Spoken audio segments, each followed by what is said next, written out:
The TLDR version of all of this is, I love the game. It's crazy addictive, lots of fun. You should totally download and play it. But listen on.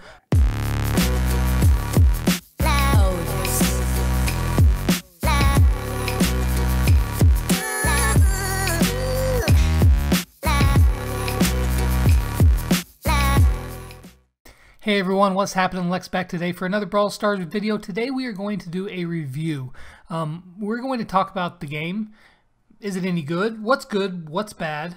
Is it worth your time playing? And if this is your first time to my channel, hey, what's happening? Be sure to check out some of my other videos showing gameplay and some other good stuff as well.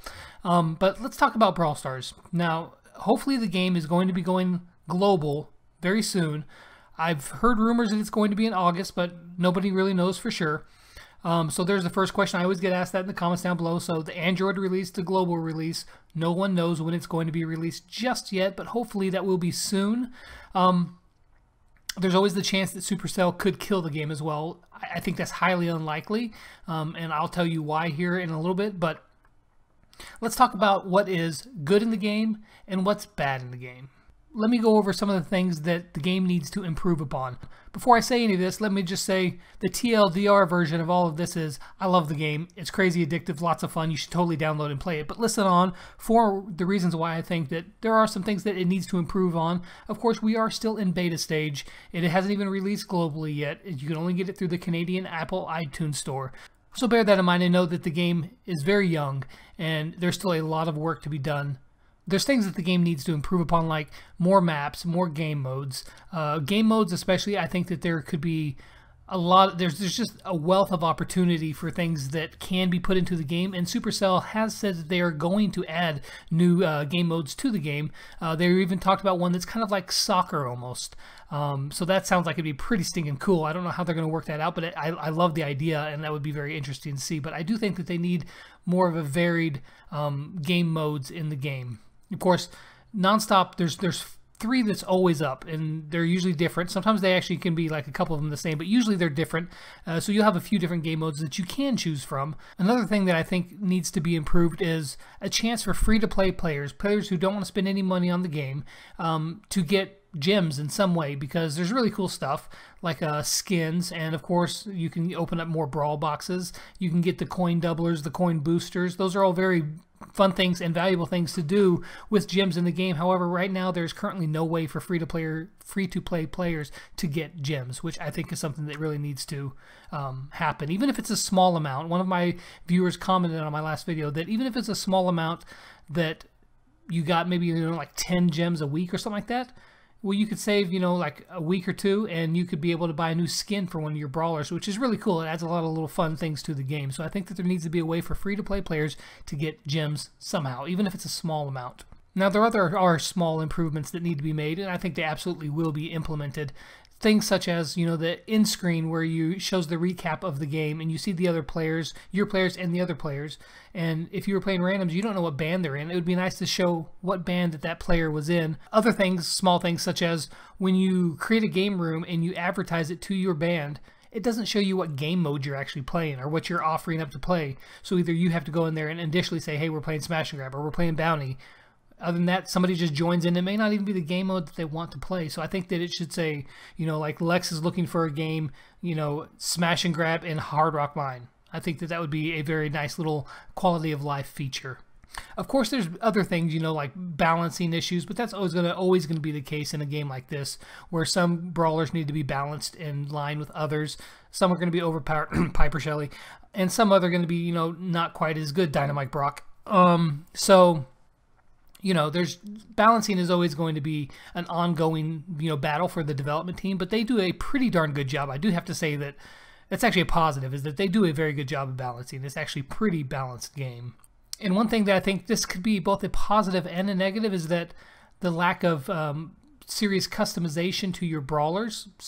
It's actually good in a way that it's rather a simple game to pick up and learn, but I think that offering more deep customization, and I've mentioned this before quite a few videos back, is that if you were to take, let's just use El Primo for example. If you were to say El Primo has like 2 or 3 different super abilities that he can choose from, And then you can also take his stats, which is, your attack, your health, and your super ability, the stats that you put elixir into. If you were to take those and you could customize them away, tweak them away, say, okay, so instead of my Primo having 1,600 health, I'm going to make him to where he has only 1,300 health, but he has more attack power, or vice versa, or just offer a little bit more in-depth customization. That way, it's not just the same time. It's not just the same brawler you're facing every time. Every time you see a Primo, it could be a little bit different. It could offer you a little bit of a surprise that, oh, does he have the super that he jumps like he has, only one that he has right now, or does he have the super that he does something else that's really cool? I think that would be a really neat way to customize the game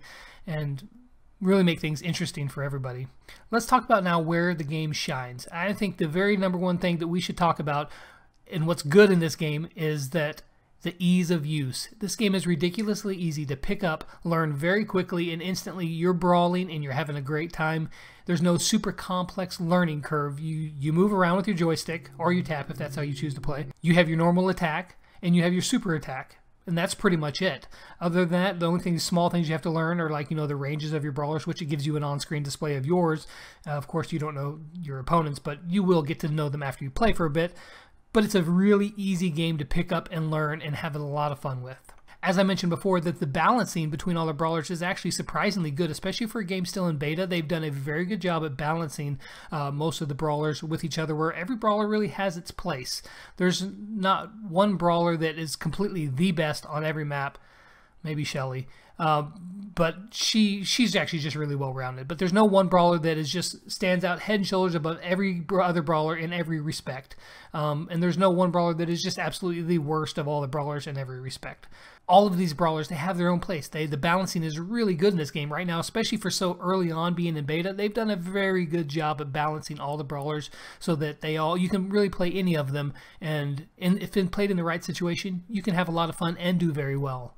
Alright, so some people may not like this, but I actually do. I think the art style is actually really cool. The maps are beautiful. They're actually really well constructed. And the art style, I know it looks a little cartoony, but I think it adds to the game. I think it looks really cool. I mean, so it's not like beautiful graphics, 3D looking, amazing stuff. It's not that, and they weren't going for that.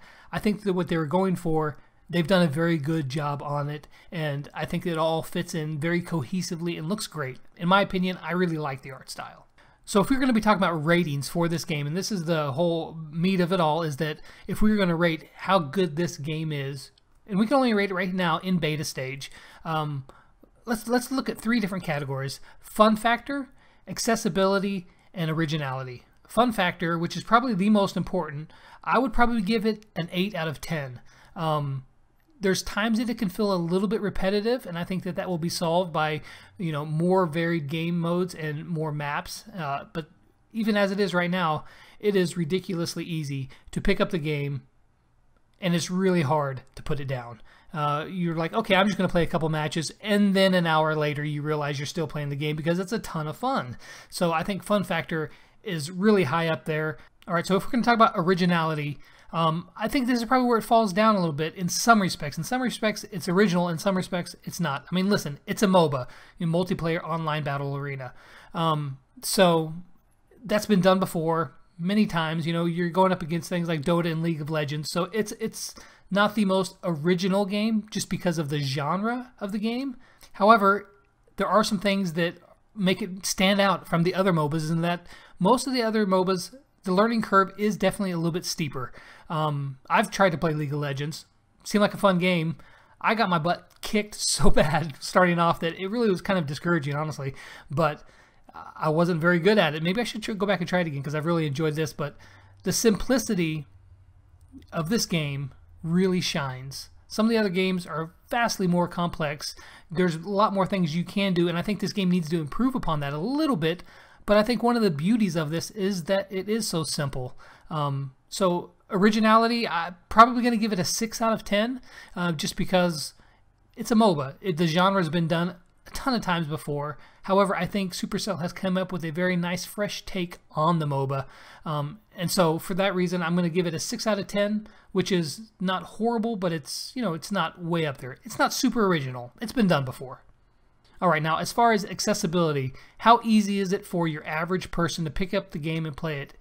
I'm going to give this a 10 out of 10 because it is ridiculously easy to pick up the game, to learn it, and have a lot of fun with it. And I think for this one reason, this game is going to be a big hit for Supercell. Mobile games can't be as complex as, like, say, a PC game. It just, especially not this style, it's fast-paced. You really can't delve into it as much as you can like a computer game. However, how easy it is to pick up this game, to learn it, to have a lot of fun with it is going to really attract a serious audience from mobile game players. In my opinion, I think that one reason alone is going to make this game a hit. So I think if we're looking about overall picture, the game overall, I think I would have to give it probably an 8 out of 10. It's not perfect. It's got some flaws, and it needs some work. However, even if as it stands right here, right now, I think the game would do very well when it goes global. And I can only imagine that it's going to get much better as they continue to develop it, as they continue to work on it and polish it. So I think that Brawl Stars is definitely worth your time. You should absolutely check it out. Give it a whirl, play it, see how you like it. You know, of course, bearing in mind that it is still in beta stage. If you can get it, of course, all you have to do is have an iTunes account, switch it over to Canadian, download the game, and you're good to go. And if you need help on that, there's tons of things online that can show you how to do that. But it's a fun game. I definitely recommend you try it out if you haven't already. And if you're watching this after global launch, hey, welcome, and welcome to my channel. I hope you guys enjoyed here. I hope you guys enjoyed the gameplay that's happening right over there. Check my other videos for some more gameplay. And that ought to about wrap it up. I know it's a short video, but I just wanted to give you guys my take on the game and how I think that it is right now. So until next time, I'll catch you guys on the flip side. Lex out.